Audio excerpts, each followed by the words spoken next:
I'm Coach Jim Hillman from Kane Area High School. Bailey Blint, offensive and defensive lineman. Jake Silvis, offensive and defensive lineman. Jim, first year as a head coach, stepping into some pretty big shoes to fill in Todd Silfi's. How are things going so far? Things are going really well. I've been asked that question a lot today, and I've been very blessed to be on the staff for 23 years and 10 years head coach down at the middle school and coming off an undefeated season myself. And so I've been very blessed, and I was blessed to follow Coach Barnum and then to Coach Silfi. So there's been some very, very successful coaches prior to me. So, but for me, it's just we continue. It's a process for us. We're going to continue to run the same offense, the same defense, with some tweaks here and there. But really excited to get going into the season. Bailey, how's the transition going so far? From coaches? Yeah. It's pretty seamless, honestly. I've had Tillman as much as I've had Silfi, so it'll be good. The success that Kane has had, I mean, is it like 4 losses over the last 4 years or something like that? What do you guys have to do to continue that success?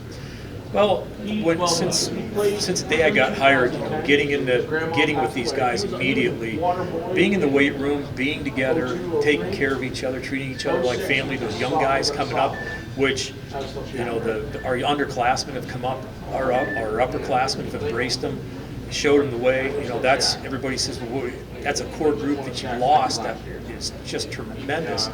How are you going to replace that? Well, honestly, these guys have not lost a game in their varsity career, and they were blessed to play underneath, some very, very good football players. They've taught them the ropes, and so moving forward, that's what we're going to do. We've been in the weight room since February, open fields, open gyms, and a bunch of 7-on-7s through, coming through. So again, we haven't changed the process at all. We want to continue to move forward like we have been. Jake, I kind of jokingly was like, which one of you guys is going to win Offensive Lineman of the Year in District 9? But that has been a staple at Kane, is good offensive lines. What is it that, as you guys have come up and watched some of those guys go through, the really great offensive linemen that has made you want to be like that? Oh, well, for instance, Keaton and Tony, they've been my friends since I was a freshman, and just hanging out with them, practicing, and when I was a freshman, they just beat the crap out of me, and that just made me better. And I really don't care about the award. Like it's something like if one of us gets it, we'll probably rag on the other one.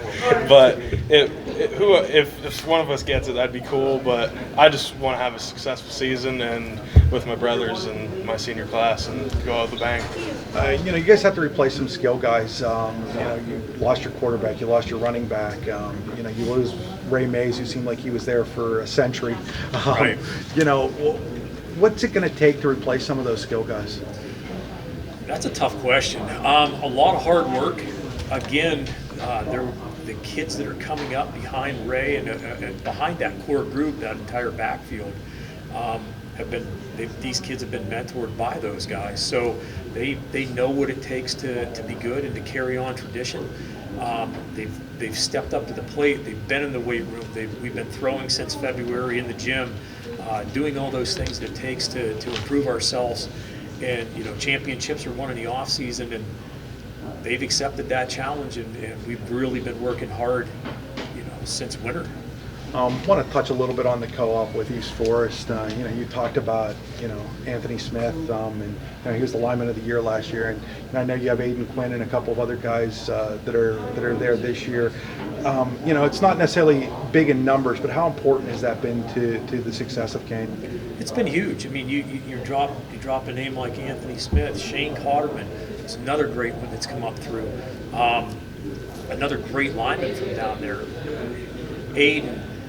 There's a lot of good football players that have come up through. Shane Silvis, I could keep going on names, and they've been a tremendous asset, to this program. And if you think you start to take those guys out of the equation, we may not be as successful as we have been without them. It takes all of us together to to do what we've done.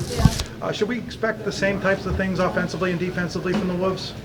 Yes, I mean, we're going to tweak some things here and there to fit us, to fit the personnel that we have coming back.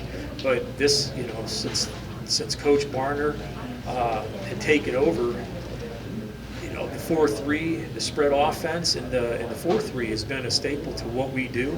And I'm not here to reinvent the wheel. We've been fortunate, from the Tornado program to the middle school program to the varsity program, we all run the same things, and that's why it's been successful for us. So why change?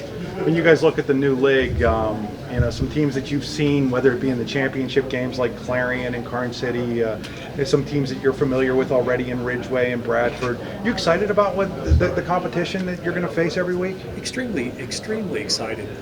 There's a lot of unknown, but that's for all of us. From Coach Weiser, who has a tremendous amount of experience, to some of us first-year coaches at that varsity level. There's a lot of unknown. Have we seen each other before? Sure. And I've been on the staff again for 23 years, so I've been there to see it. That's where it's been fortunate for me. But we're really excited. I mean, there's a lot of great competition, a lot of great coaches, and a lot of great football players. Bailey, you looking forward to playing some of these teams that maybe you were only seeing in the playoffs? Yeah, especially seeing them more often, I guess. The blowout games get kind of boring. By the second half, we're already out. So it'll be fun playing a full game all year. A little bit more concentration on conditioning because of that, Jake? I mean, not really. We're just gonna do what we do. We'd run, we would do whatever, and then we condition through practice. It's not like something like, oh, we need to do more because we have a harder schedule. We're gonna do what we need to do more often and just be successful.